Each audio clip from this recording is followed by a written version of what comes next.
wallahi abubuwan da shugabannin mu kai mana kasar ga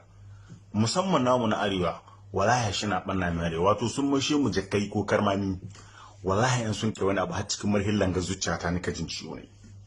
ba shi yiwa a ce duk lokacin da kuka bi dan mukamin ku na siyasa addinin ku guda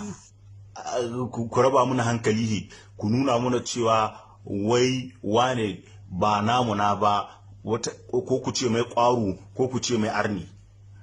amma da an gama zaɓe sai ku game da ƙwarin nan da arna wato mu da an mutane mu an musulmi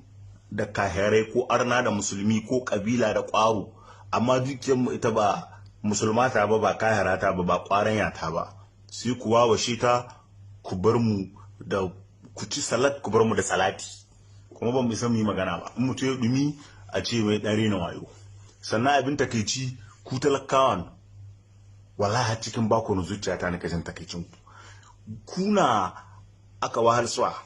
sannan in mutum ya dumi kan masu halshi ku dai mai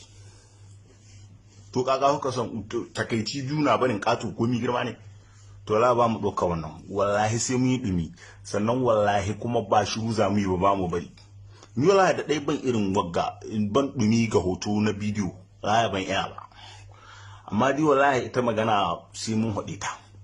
in ba ta ma dadi ba wallahi kai cadi amma wallahi mu matsawar ana yi mana ba daidai ba wallahi sai mu yi dumi dan dumin nan ɗaya da mu samu sassaci garin mu in ba mu yi dumin nan ba wallahi wahala za mu yi ɗaya zuciyar mu ta buga shi kenan kwatta shi muno da ya ga dama wato mu an kama su a karmami